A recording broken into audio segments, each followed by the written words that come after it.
কুরবানি কেনার আগে যে বিষয়টা আপনাদের লক্ষ্য রাখতে হবে, 1 নাম্বার আপনার নিয়তটা সহি থাকা লাগবে। কি থাকা লাগবে? 1 নাম্বার আপনার নিয়তটাকে সহি থাকা লাগবে। সহি নিয়ত, অন্তরটাকে এখনো পরিষ্কার করেন। কুরবানি কেনার আগে অন্তরটা সহি করেন। এরপরে টাকাটা হালাল কিনা, কারোর সাথে ভাগে কুরবানি দিচ্ছেন, লোকটা কেমন, নামাজি না বেনামাজি, সুদখোর না ঘুষখোর, হারাম টাকা উপার্জন করে কিনা, যার সাথে ভাগে কুরবানি দিচ্ছেন 1000 বার চিন্তা করতে হবে আসলে লোকটার টাকাও হালাল কিনা। আমার হালাল টাকা, কিন্তু যার সাথে আমি ভাগে কুরবানি দিচ্ছি তার টাকাটা হালাল কিনা, সে হালাল উপার্জন করে কিনা, আদৌ ব্যক্তি হিসেবে কেমন, সে নামাজি না বেনামাজি, সে সুদখোর না ঘুষখোর, সে হারাম খাবারের সাথে হারাম উপার্জনের সাথে জড়িত কিনা, এগুলো বিষয় আমাকে চিন্তা করা লাগবে। কথা বলেন ঠিক কিনা? মুসলমান হয়েছেন না,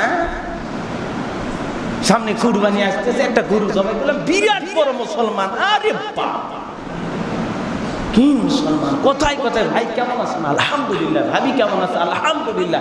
ছেলে মেয়ে আলহামদুলিল্লাহ। ভাই দিনকাল কেমন? আলহামদুলিল্লাহ। আলহামদুলিল্লাহ বলতে বলতে মুখের ফেনা তুলে ফেলে দিচ্ছে। ভাই আপনার বাবা মার কি অবস্থা, দেখাশোনা করেন, ওদের কথা বলেন না। ভাই আপনার ভাই বোনের সাথে সম্পর্ক কেমন, বলবেন না ওদের। শ্বশুর শাশুড়ির সাথে বলবেন না ওদের। স্ত্রী কথা, জীবন শেষ। তা আপনি আলহামদুলিল্লাহ বলে মুখে ফেনা তুলে লাভ আছে মিয়া? কথা বলেন না। আপনারা আলহামদুলিল্লাহ যায় কতদূর পর্যন্ত খবর রাখছেন? হালাল খাবারের বালাই নাই, হারাম উপার্জন করে খাইতেছেন, ভুড়ি মোটা করতেছেন, বিল্ডিং আমারত করতেছেন। একবারও ভাবলেন না পরকালে কি হবে, আল্লাহর আদালতে কি বিচার হবে। গরিবের মজুরি 500 টাকা দিলেন, 400 টাকা, হ্যাঁ 100 টাকা হক নষ্ট করলেন, গরিবকে ঠকায় বড়লোক হইছেন, বিল্ডিং আমারত করছেন, একটা বার চিন্তা করলেন? ভাগ করেছেন মনে হয়?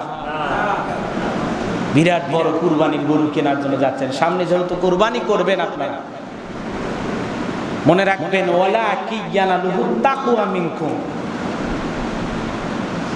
কুরবানির বিষয় কিছু তাকওয়া, গুরুত্ব আল্লাহর কাছে অনেক বেশি। আল্লাহর কাছে পরিষ্কার একটা সুন্দর সহি নিয়তের একটা অন্তর আল্লাহ দেখবে। কথা বলেন ঠিক কিনা? কত গরু দিয়েছেন আল্লাহ ওইটা দেখবে না, কত টাকার দিয়েছেন আল্লাহ ওইটা দেখবে না, আপনার গরুর কয় মণ গোশত হয়েছে আল্লাহ এইটা দেখবেন না, বাজারের সেরা দিয়েছেন না, গ্রামের সেরা দিয়েছেন না, এলাকার সেরা দিয়েছেন, আল্লাহ ওইটাও দেখবেন। আল্লাহ দেখবে বান্দার তাকওয়া, বান্দার অন্তরটা কেমন ছিল, নিয়তটা সহি ছিল কিনা, টাকাটা হালাল ছিল কিনা, আল্লাহ এগুলো দেখবে। কথা বলেন ঠিক কিনা? এই জন্য সম্মানিত হাজিরিন, যেহেতু সময় আমাদের নিকটবর্তী হয়ে এসেছে, মানুষের অধিকারের কথা আরো কিছু বলতে চাই, সময় পেলে আগামী জুমায় বলবো। যারা কুরবানি কেনার জন্য হয়তো এখন থেকে শুরু করে দিয়েছেন, তাদের কাছে অনুরোধের ভাষায় বলি, কুরবানি কেনার আগে আপনি সহি নিয়ত করবেন, ইখলাসের সহিত নিয়ত করবেন। নিয়তের ভিতরে যেন আল্লাহর ভয় থাকে। কার ভয়? আরো জোরে বলেন, কার ভয়? অন্তরটা যদি পরিষ্কার থাকে, নিয়ত যদি সহি থাকে, টাকাটা যদি হালাল হয়, তাহলে আল্লাহর দরবারে আপনার কুরবানি কবুল হবে। নিয়ত যদি সহি না থাকে, টাকাটা যদি হালাল না হয়, গোশত খাওয়ার কুরবানি হবে, আল্লাহর নৈকট্য লাভের আশায় যে কুরবানি, আল্লাহর সন্তুষ্ট অর্জনের জন্য যে কুরবানি, সেই কুরবানি আপনার হবে না। কথা বলেন ঠিক কিনা? এজন্য এখনো সময় আছে, হালাল উপার্জন করেন। হালাল উপার্জন থেকে আল্লাহর খুশির জন্য কোরবানি করবেন। কোরবানি করা মানে পশু কোরবানি করা এমনটা নয়, নিজের আমিত্বকে কোরবানি করা, অহংকারকে কোরবানি করা, নিজের ভিতরে যে আত্মঅহংকার আছে এগুলোকে কোরবানি করা। পশু জবাই করার মাধ্যমে যেরকম আল্লাহকে খুশি করবেন, নিজের ভিতরে ভুল ত্রুটি অহংকার এগুলো থাকলে এগুলো কোরবানি করে নিজেকেও আপনি সুন্দর একজন মানুষ বানাবেন। কথা বলেন ঠিক কিনা? এই জন্য কোরবানির টাকাটা কি হওয়া লাগবে? হালাল হওয়া লাগবে। নামাজি হয়ে কুরবানি দেওয়া লাগবে, আল্লাহওয়ালা হয়ে কুরবানি দেওয়া লাগবে, তাকওয়াবান বান্দা হয়ে কুরবানি দেওয়া লাগবে। এমন একটা কুরবানি দেবে যে কুরবানিটা সত্যি সত্যি যেন আল্লাহর সন্তুষ্ট অর্জনের জন্য হয়ে থাকে। এই জন্য প্রথমে টাকাটা দরকার কি? জোরে বলেন কি? আরো জোরে বলেন কি? 1 নাম্বার নিয়ত সহি, 2 নাম্বারে টাকা হালাল লাগে। নিয়তটা যেন সহি হয়। জামাই বাড়িতে গোস্ত পাঠাবো, নতুন বিয়েই বাড়িতে গোস্ত দেব, নতুন মেয়ের বাড়িতে গোস্ত দেব, ছেলে মেয়ে মানুষের মুখের দিক তাকায় থাকবে, এরকম চিন্তা ভাবনায় যদি কুরবানি দেওয়া হয়, এগুলো কুরবানি শুধু গোস্ত খাওয়া হবে, আল্লাহর খুশির জন্য হবে। আপনার ছেলে মেয়ে মানুষের দিকে তাকায় থাকবে, এই জন্য কুরবানি দিচ্ছেন। জামাই বাড়িতে গোস্ত পাঠান লাগবে, এই জন্য কুরবানি দিচ্ছেন। না দিলে প্রতিবেশী গ্রামের লোকজন কি বলবে, প্রতি বছর দেয় এই বছরে দিচ্ছে না, না দিলে মানুষে কি বলবে, সমালোচনা করবে, এত টাকা থাকার পরে দেয় না, এই জন্য দিচ্ছেন। আপনি কি জন্য দিচ্ছেন দেখেন কি? আরো জোরে বলেন, আল্লাহ দেখেন। এজন্য আপনার আমার নিয়তটা যেন সই থাকে। রাগ করেছেন মনে হয় আমার কথা, কষ্ট পেয়েছেন আপনারা? নিয়তটা যেন সই থাকে যে একমাত্র আল্লাহর খুশির জন্য দেখছি। ইব্রাহিম আলাইহিস সালাম, ইসমাইল আলাইহিস সালাম, মা হাজেরা যেভাবে কুরবানি করেছেন, তারা যে ত্যাগ স্বীকার করেছেন আল্লাহর খুশির জন্য, আমরা সেভাবে কুরবানি দিচ্ছি। এগুলো ইতিহাস আপনারা শুনেছেন, বারবার শুনেছেন, আগামী জুমাতে আরো বলবো ইনশাআল্লাহ। সম্মানিত হাজিরিন, এজন্য কুরবানি কেনার আগে যে বিষয়টা আপনাদের লক্ষ্য রাখতে হবে, এক নাম্বার আপনার নিয়তটা সহি থাকা লাগবে। কি থাকা লাগবে? এক নাম্বার আপনার নিয়তটাকে সহি থাকা লাগবে। সহি নিয়ত, অন্তরটাকে এখনো পরিষ্কার করেন। কুরবানি কেনার আগে অন্তরটা সহি করেন। এরপরে টাকাটা হালাল কিনা, কারোর সাথে ভাগে কুরবানি দিচ্ছেন, লোকটা কেমন, নামাজি না বেনামাজি, সুদখোর না ঘুষখোর, হারাম টাকা উপার্জন করে কিনা, যার সাথে ভাগে কুরবানি দিচ্ছেন হাজারবার চিন্তা করতে হবে আসলে লোকটার টাকাও হালাল কিনা, আমার হালাল টাকা, কিন্তু যার সাথে আমি ভাগে কুরবানি দিচ্ছি তার টাকাটা হালাল কিনা, সে হালাল উপার্জন করে কিনা, আদৌ ব্যক্তি হিসেবে কেমন, সে নামাজি না বেনামাজি, সে সুদখোর না ঘুষখোর, সে হারাম খাবারের সাথে হারাম উপার্জনের সাথে জড়িত কিনা, এগুলো বিষয় আমাকে চিন্তা করা লাগবে। কথা বলেন ঠিক কিনা? কিন্তু আমরা এই জায়গায় ভাগে কুরবানি দেয় কিছু কিছু মানুষ এই উদ্দেশ্যে যে হুজুর আমি ছাগলের গোশত খাইতে পারি না, 10,000 15,000 টাকা দিয়ে একটা ছাগল দিতে পারে, কিন্তু ছাগলের গোশত আমার বাড়ির কেউ পছন্দ করে না, এজন্য বাধ্য হয়ে আমি 5 জন 4 জন 3 জন 7 জন ভাগে কুরবানি দেওয়ার জন্য গেলাম। গরুর গোশত একটু পছন্দ করি, হুজুর কম খায় কিন্তু ভালো খায়। এই নিয়তে সুদারির সাথে, বেনামাজির সাথে, মদখোরের সাথে, ইয়াবাখোরের সাথে, নেশাখোরের সাথে, বদমাইশের সাথে, হারাম উপার্জন করে এমন ব্যক্তির সাথে মিলেমিশে কুরবানি দিচ্ছে। বেনামাজি নামাজি জিন্দাবাদ জিন্দাবাদ, কথা বলেন না। সুদখোর ঘুষখোর জিন্দাবাদ জিন্দাবাদ। ও আপনি ছাগলের গোশত খান না, ভেড়ার গোশত খান না, এজন্য গরুর গোশত খাওয়ার আশায় যে ব্যক্তি হারাম উপার্জন করে, ভাই আপনার দিকে লোক যাচ্ছে, আপনি আবার মনে করেন হুজুর আমার করছে, আমি এরকম করতেছি, ভাই হয়তো মাইন্ড করতে পারে, আমি তো আর কাউরে চিনি না, চিনি এরকম এরকম ইশারা করতেছি, এরকম যেন আবার আপনি মনে করেন হুজুর আমারে দেয়। রাগ করেছেন আপনারা? মন খারাপ করেছেন আমার কথা? তো ছাগলের গোশত খান না, ভেড়ার গোশত খান না, দুর্নার গোশত খান না, গরুর গোশত ভালোবাসেন, এই জন্য কি করতেছেন আপনি? যেমন উপার্জন হয় হোক হুজুর 100% কে ভালো, কে ভালো আছে হোক হুজুর বললো আর আমল করা লাগবে। ওই সুদের ব্যবসা করার কি আর ভালো টাকা নেয়, ঘুষের ব্যবসা করার কি আর ভালো টাকা নেয়, সেই টাকার থেকে দিয়েছে মনে হয় বলছে, ওই লোকটাকে মানে বলছে ভাই এটা আমার হালাল উপার্জনের টাকা, বলছে কি আপনি ভাই আমি সুদখোর হতে পারি, এই টাকাটা আমার জমি বিক্রি করা টাকা বা গরু বিক্রি করা টাকা বা এই উপার্জন থেকে, আপনাকে কি টাকা দেওয়ার আগে বলছে? তা আপনি কেমনে নিশ্চিত হলেন? নিশ্চিত হওয়া লাগবে টাকাটা হালাল কিনা, কথা বলেন ঠিক কিনা? তাহলে গরুর গোশত ছাগলের গোশত একাকার হবে এই ভয়ে আপনি এগুলো করতেছেন, কথা বলেন না কেন? আচ্ছা বলেন তো, টাকা থাকলে গরুর গোশত বাজারে নাই, কুরবানিরটাই খেতে হবে আপনাকে, হ্যাঁ? কথা বলেন না কেন? আপনার টাকা থাকলে আপনি 5 দিন 10 দিন পরে 5 দিন পরে আপনি বাজারে যা 10 কেজি গোশত গরু কিনতে পারবেন না, তা আপনি ছাগল কুরবানি দেন, তাও হারাম করে সাথে কুরবানি দেবেন, কথা বলেন। ছাগল কুরবানি দিয়ে আল্লাহর সন্তুষ্টি অর্জন করেন যে আল্লাহ আমার টাকা হালাল, আমার নিয়ত সহি আছে, আল্লাহ আমি আপনার খুশির জন্য কুরবানি দিছি, মালিক আপনার খুশির জন্য কুরবানি দিছি, ও আল্লাহ তুমি আমার কুরবানিকে কবুল করো। রাগ করেছেন আমার কথা? খারাপ লাগলো আমার কথাগুলো? লাগতে পারে, কোনো সমস্যা নেই। এরকম হাজারো ইমামতি চলে গেলেও হক কথা বলতে হবে, কথা বলে ঠিক। আপনি কষ্ট পাইতে পারেন তো, আমি বারবার বলেছি নামাজের ওয়াজ করলে বেনামাজির কষ্ট হবে, সুদের ওয়াজ করলে সুদ করে কষ্ট হবে, ঘুষের ওয়াজ করলে ঘুষ করে কষ্ট হবে, যার স্ত্রী মেয়ে বেপরদায় চলাফেরা করে পর্দার ওয়াজ করলে তার কষ্ট হবে, যারা হারাম উপার্জন করতে ভালোবাসে হালালের ওয়াজ করলে তাদের কষ্ট হবে। কথায় আছে গরম ভাতে বিলাই বেজার, উচিত কথায় মা ওই বেজার। তো হক কথা বললে মুসল্লি বেজার হবে, এটা স্বাভাবিক। যদি ওই রকম মুসল্লি থাকে, আরে হুজুর বড় বড় কথা বলে, বেনামাজি কুরবানি হবে না, সুদ করে ঘুষ করে, খুব বড় বড় হুজুর মনে বিরাট হালাল খোর হয়ে গেছে, এরকম মনে করতেছে। উনি আবার হুজুরের দিকে আঙ্গুল তুলতেছে। নিজের আত্মসমালোচনা করেন, নিজের আত্মশুদ্ধি করেন, নিজেকে বুঝান। আরে ভাই, মানুষের সমালোচনা করে সময়টা নষ্ট করে গুনাহ কামায় কি লাভ? আমার কি লাভ? অমুক খারাপ তমুক খারাপ এইটা বলে তো আমার লাভ নাই। আমি কতটা খারাপ নিজের দিকে একটু আঙুলটা দিই, কথা বলেন ঠিক কিনা? নিজেকে নিয়ে ব্যস্ত থাকে, আমি পরকালে আল্লাহর সামনে কি জবাব দেব, আমার কবরে কি অবস্থা হবে, আমার ভালো আমল নামা কতটুকু করতেছে, আমি মানুষ হিসাবে কেমন, আমি স্বামী হিসাবে আমার স্ত্রীর কাছে কেমন, আমি মানুষ হিসাবে আমার বাবা হিসাবে সন্তানদের কাছে কেমন, আমি মালিক হিসাবে আমার কর্মচারীদের কাছে কেমন, নিজেকে নিয়ে ব্যস্ত থাকি। মানুষের সমালোচনা এখানে ওখানে বৈশা চাই স্টলে আড্ডা মাইরে মানুষের সমালোচনা করে আপনার লাভ নাই, বরঞ্চ আপনি ক্ষতির দিকে যাচ্ছেন, আপনি ধ্বংসের দিকে যাচ্ছেন। বরঞ্চ মানুষের সমালোচনা করে প্রতিদিন আপনি গুনাহ কিনতেছেন, কথা বলে ঠিক কিনা? এইজন্য আসুন, অনুরোধের ভাষায় বলতেছি, কুরবানি কেনার আগে এই দুইটা বিষয় ফার্স্ট টাইম আগে লক্ষ্য রাখেন। নিয়ত সহি, টাকা হালাল, যার সাথে দিচ্ছেন খুব চিন্তা ভাবনা করে দেবেন, মনে থাকবে তো ইনশাআল্লাহ? কুরবানি কেনার আগে আমার এই কথাগুলো বুঝতেছেন তো ইনশাআল্লাহ? তো যাই হোক, আজকে বৃষ্টির কারণে একটু সময় আমি আসতে লেট হয়েছে, আপনারা আসতে একটু লেট করেছেন, এই জন্য একটু কয়েকটা মিনিট সময়। আমি আগেও বলেছি, এখনো বলতেছি, তাদের কুরবানি আল্লাহ কবুল করেন, জোরে বলেন আমিন। আগামী জুমা থেকে বিস্তারিত আলোচনা হবে।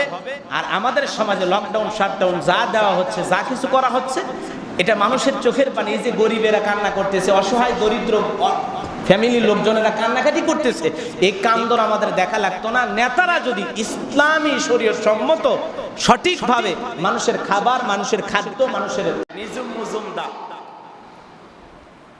তার মতো একজন মানুষ ফেসবুকে লিখে তাহিরির পক্ষে তেল দিয়ে বলতেছেন, তাহিরি সাহেবের মতো আলেম বাংলাদেশে আছে, এই জন্য আমি বাংলাদেশের কিছু আলেমদেরকে না দেখতে পারলেও তাহিরি সাহেবকে আমি দেখতে পারি। নিজুম মজুমদার বলতেছে। তাহলে নিজুম মজুমদার যদি কোন আলেমের পক্ষে ছাপাই গায়, তাহলে বোঝা যাচ্ছে এখানে মূল উদ্দেশ্য শাইখ আহমদুল্লাহ হুজুরকে না। তিনি 1 বছর আগে বক্তৃতা দিয়েছেন, তার আগের এই বক্তব্যকে কাটিং করে ইউটিউব ইন্টারনেটের মাধ্যমে ভাইরাল করে তাকে দমানো থামানোর এক শ্রেণীর মানুষ চেষ্টা করতেছে, কথা বলে ঠিক কিনা? আজকে দেখেন বাংলাদেশের দুঃখজনক একটি ঘটনা। বাংলাদেশের প্রখ্যাত ইসলামিক স্কলার, দ্বীনের দায়ী, উম্মতের দরদি একজন আলেম শাইখ আহমদুল্লাহ দামাত বারাকাতুহু আলিয়া, আল্লাহু আকবার বলে। এত বড় একজন দায়ী শাইখ আহমদুল্লাহ হুজুর, তিনি চমৎকার কথা বলেন, যার বক্তব্যের মাধ্যমে দ্বীনের খেদমত হচ্ছে। তিনি বাংলাদেশে আস-সুন্নাহ ফাউন্ডেশনের সম্মানিত চেয়ারম্যান, যার মাধ্যমে তিনি বন্যা কবলিত অসহায় মানুষের পাশে দাঁড়ান। আবার এদেশের হাজারো অসহায় দরিদ্র সে সমস্ত মানুষদেরকে রিক্সা দিয়া, বিভিন্ন যানবাহন দিয়ে তাদেরকে স্বাবলম্বী করার জন্য চেষ্টা করতেছে। আস-সুন্নাহ ফাউন্ডেশনের মাধ্যমে এই দেশের হাজারো অসহায় মানুষের পাশে তারা দাঁড়াচ্ছেন, যার দ্বারা দ্বীনের এত বড় খেদমত হচ্ছেন। সেই ব্যক্তিকে নিয়ে আজকে বাংলাদেশের আরেকজন আলেম মুফতি গিয়াসউদ্দিন তাহিরি, তিনি আবার তাকে নিয়ে আলোচনায় মেতেছেন। তো শাইখ আহমদুল্লাহ হুজুর যে বক্তব্য দিতে গিয়ে তার সেই বক্তব্যকে নিয়ে যেভাবে সমালোচনা করা হচ্ছে, এই বিষয়গুলো নিয়ে অনেক আলোচনা হয়েছে আপনারা অনেক জায়গায়। আজকে শাইখ আহমদুল্লাহর মতো একজন আলেমকে নিয়ে আর একজন আলেম মুফতি গিয়াসউদ্দিন তাহিরি, তিনি সমালোচনা করতেছে।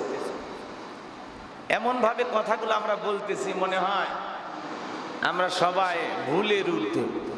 আসলে মানুষ মাত্রই ভুল হয়, কম বেশি।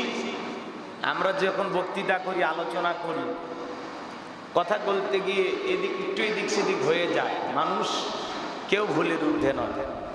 তো শাইখ আহমদুল্লাহ হুজুর যে কথাটা বুঝিয়েছেন, তিনি যেভাবে বলতে চাচ্ছেন, হয়তো বা আমরা সেটা বুঝি নাই, না বুঝেই সমালোচনা করতেছি। আবার দেখা যাচ্ছে তাকে নিয়ে যখন তাইরি সাহেব মন্তব্য করতেছেন, তার পক্ষে এক শ্রেণীর মানুষ বাহবা দিয়ে বলতেছেন, না আপনি যেটা ধরেছেন ঠিক ধরেছেন। এভাবে তাকে আবার উস্কিয়ে দেওয়া হচ্ছে। দেখেন, বাংলাদেশের সবাই জানেন নিজুম মজুমদার, তার মতো একজন মানুষ ফেসবুকে লিখে তাহিরির পক্ষে তেল দিয়ে বলতেছেন, তাহিরি সাহেবের মতো আলেম বাংলাদেশে আছে, এই জন্য আমি বাংলাদেশের কিছু আলেমদেরকে না দেখতে পারলেও তাহিরি সাহেবকে আমি দেখতে পারি। নিজুম মজুমদার বলতেছে। তাহলে নিজুম মজুমদার যদি কোন আলেমের পক্ষে ছাপাই গায়, তাহলে বোঝা যাচ্ছে এখানে মূল উদ্দেশ্য শাইখ আহমদুল্লাহ হুজুরকে না। তিনি 1 বছর আগে বক্তৃতা দিয়েছেন, তার আগের এই বক্তব্যকে কাটিং করে ইউটিউব ইন্টারনেটের মাধ্যমে ভাইরাল করে তাকে দমানো থামানোর এক শ্রেণীর মানুষ চেষ্টা করতেছে। কথা বলে ঠিক কিনা? তারা বোঝে যে একজন আলেমকে থামাইতে হলে আর একটা লিবাসধারী আলেমদেরকে দিয়েই থামানোর চেষ্টা করতে হবে। শাইখ আহমদুল্লাহর মতো উম্মতের দরদি আলেমদের দরকার আছে, যিনি মধ্যপন্থী একজন আলেম, কখনো বড় গলায় কথা বলেন না, কাউকে নিয়ে কটাক্ষ করেন না, বাজে সমালোচনা করেন না, বাজে মন্তব্য করেন না। আজকে সেই সমস্ত আলেমদের পিছনে আর এক শ্রেণীর আলেমদেরকে লিগিয়ে দেওয়ার পিছনে, উস্কিয়ে দেওয়ার পিছনে অবশ্যই বড় ধরনের একটা ষড়যন্ত্র আছে। কথা বলেন ঠিক না? এই জন্য আমরা বলতে চাই, গিয়াসউদ্দিন তাহিরি সাহেব, আপনি থেমে যান, আপনি থেমে যান। যদি কোনো বিষয় আপনার কাছে ভুল মনে হয়, তাহলে তার কাছে যান, মোবাইলে আলোচনা করেন, সাক্ষাতে কথা বলেন, এগুলো নিয়ে ওপেন প্ল্যাটফর্মে কথা বলা থেকে বিরত থাকুন। এই কাদা সরাসরি থেকে বন্ধ থাকবে। মানুষ আমরা কম বেশি সকলেই জানি যে বিষয়গুলো নিয়ে আমরা এগুলো নিয়ে তর্ক করব। মানুষের সৃষ্টির আগে তার ভাগ্যকে আল্লাহ তাআলা নির্ধারণ করে রেখেছেন। আদম আলাইহিস সালামের পূর্বে আপনার আমার প্রিয় নবী মুহাম্মদ রাসূলুল্লাহ সাল্লাল্লাহু আলাইহি সাল্লাম, তিনি যে আখেরি পয়গম্বর হবেন এটা নির্ধারিত। আল্লাহু আকবার বলো। এগুলো বিষয় নিয়ে কেন আলোচনা করবেন, কেন সমালোচনা করবেন? তো শাইখ আহমদুল্লাহ হুজুরকে নিয়ে যারা এই ধরনের কথাগুলো বলতেছেন, আল্লাহ পাক যেন তাদেরকে সঠিক বুঝ দান করেন। জোরে বলুন আমিন। আমরা একে অপরকে শ্রদ্ধা রেখে সম্মানের জায়গা থেকে কথা বলব। কাউকে ছোট করা, কারো সম্মানহানি হয়, কাউকে আক্রমণাত্মক ভাষা ব্যবহার করে আমরা যেন কথা না বলি। আমরা বিনয়ের সহিত কথা বলব। কোন আলেমের ভুল যদি আপনার কাছে মনে হয় যে না, আমার এই আলেম ভাই বা আমার এই বক্তা ভাই বা আমার এই দ্বীনি আলোচক ভাই এটা ভুল বলেছেন, তাহলে তার কাছে যান, তার পাশে বসেন, 4 দেয়ালের মাঝখানে এটাকে সমাধান করার চেষ্টা করবেন। আল্লাহ যেন আমাদের সবাইকে সঠিক বুঝ দান করেন। জোরে বলুন আমিন। সম্মানিত হাজিরিন, যে কথাগুলো বলতেছিলাম, গভীর মনোযোগ দিয়ে কথাগুলো শুনবেন। আজকে সমাজের বুকে যা চলতেছে, আমরা কেউ কারো সামান্য একটা ভুল পাইলে অথবা ভুলের মতো মনে হইলে সেগুলো নিয়ে আলোচনায় ব্যস্ত হয়ে যায়, সমালোচনায় ব্যস্ত হয়ে যায়। এই জন্য আল্লাহ রাব্বুল আলামিন বলেন, ওয়াইলুল লিকুল্লি হুমাযাতিল লুমাযা।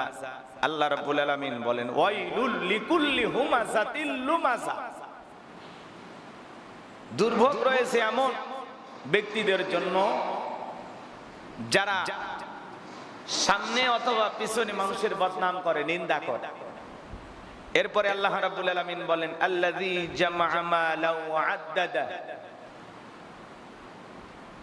যারা কারি অর্থ জমা রাখে,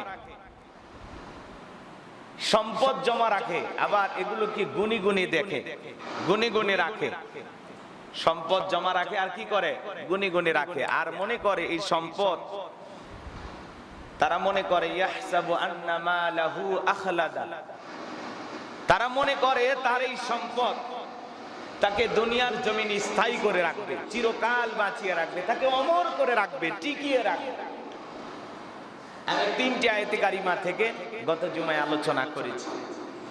বিস্তারিত কথা বলেছি, আজকে ওইভাবে বিস্তারিত ওইদিকে একই আয়াতগুলো নিয়ে বলার সুযোগ নাই। এখন পরের আয়াতে আল্লাহ তাআলা কি বলেছেন আমরা সেই বিষয়গুলো নিয়ে আলোচনা করব। দুনিয়াতে আল্লাহ তাআলা মানুষকে সম্পদ দিয়েছেন, এই সম্পদের বড়ায়ে, এই সম্পদের লোভে পইরা, এই সম্পদের দাম্ভিকতায় মানুষ এতটা ব্যস্ত হয়েছে, এতটা পাগল পারা হয়েছে যে তারা মনে করে তার এই সম্পদ, তার এই অর্থ, তার এই টাকা তাকে পৃথিবীর জমিনে স্থায়ী করে রাখবে, টিকিয়ে রাখবে। সম্পদের মোহে এতটা অন্ধ হয়ে যায়, মনে করে যে তার আর মৃত্যুই হবে না। সম্পদের মোহে এতটা পাগল হয়ে যায়, সে মনে করে আমি দুনিয়াতে চিরস্থায়ীভাবে থেকে যাব, মরা লাগবে না। এরকম একটা বড়ত্ব ভিতরে কাজ করে, অহমিকা কাজ করে, অহংকার কাজ করে। এই জন্য দেখবেন কিছু কিছু সম্পদওয়ালা, টাকাওয়ালা এমন ভাব নাই, এমন অহংকার করে, তার আচরণে এটা প্রকাশ পায় যে আসলে এই ব্যক্তিরা মনে হয় মারা যাবে না। মানুষ আফসোস নিয়ে বলে যে এমন ভাব দেখাও মনে হয় মরবা না। মনে রাখবা, তোমার মতো রাজা বাদশাহ, তোমার মতো শাহিনশাহ, আমির ওমর, অনেক সম্পদওয়ালা মানুষের বিদায় হয়েছে, তুমি কয়টা টাকার মালিক হইছো? ফাও ফাও অহংকার করো, ভাব দেখাও। আমরা এরকম তাদের এই ব্যবহারে আমরা এটা বলে থাকি, বলি কি না? বলেন ভাই, বলি কি না? কয়টা টাকার মালিক হইছো, খুব বড়াই করো না। আল্লাহ যদি বড় ধরনের একটা রোগ দেয়, বড় ধরনের একটা সমস্যা দেয়, তোমার এই কারিগরি টাকা খরচ কইরাও ওই রোগ থেকে ভালো হতে পারবা। কথা বলেন ঠিক কি না? কারো যদি ক্যান্সার হয়ে যায়, দেখা যায় কোটি কোটি টাকা চলে যায়, তারপরেও ক্যান্সারের কোনো অ্যান্সার নাই, সেখান থেকে ফিরে আসার কোনো ব্যবস্থা নেই। অনেক বাঁচানোর চেষ্টা করা হয়, কিন্তু বাঁচার আর সৌভাগ্য হয় না। দেশ বিদেশে চিকিৎসা করে, তারপরে ভালো হওয়ার কোনো সম্ভাবনা থাকে না। এই জন্য মনে রাখতে হবে, আপনার দুনিয়াতে সম্পদ থাকতে পারে, এত সম্পদ নাই যে সম্পদ দিয়ে আপনি 100 বছর হায়াত কিনে নিতে পারবেন, এমন ক্ষমতা আপনার নাই। কথা বলেন ঠিক না? আল্লাহ তাআলা এমন সম্পদ আপনাকে দেয় নাই যে সম্পদের মাধ্যমে মালিকের কাছে দরখাস্ত করে আপনি 500 বছর হায়াত নেবেন, অথবা মৃত্যু পর্যন্ত, মানে কিয়ামত পর্যন্ত টিকিয়ে থাকবেন, বাঁচিয়ে থাকবেন, এরকম হায়াত আল্লাহ তাআলা আপনাকে দেয় না। কথাকে বুঝাইতে পারলাম? সেই জন্য কিছু কিছু মানুষ কি করে, ইহসাবু আন্না মালাহু আখলাদা, তারা মনে করে তার এই সম্পদ দুনিয়াতে তাকে স্থায়ীভাবে রাখবে, সে টিকিয়ে থাকবে, এই সম্পদের কারণে সে অমর হয়ে যাবে। তার অর্থ তাকে দুনিয়ার জমিনে এমন জীবন দান করবে যার কারণে সে আর মনে হয় মৃত্যুবরণ করবে না, এমন একটা ভাব নিয়ে তারা বেঁচে থাকে। এই জন্য আল্লাহ রাব্বুল আলামিন পররাতে পরিষ্কার ভাবে জানিয়ে দিলেন, আমার আল্লাহ বলেন, কাল্লা লা ইউমবাদান্না ফিল হুতামা। আল্লাহু আকবার। আমার আল্লাহ রাব্বুল আলামিন বলেন, বরং তারা অল্প দিনের মধ্যে চূর্ণ বিচূর্ণকারী আগুনে তাদেরকে নিক্ষেপ করা হবে। তারা সম্পদের বড়াই করতেছে, অহংকার করতেছে, অল্প সময়ের মধ্যে, কিছুদিনের মধ্যে তাদেরকে এমন চূর্ণ বিচূর্ণ আগুনের ভিতরে তাদেরকে নিক্ষেপ করা হবে। কেমন আগুন?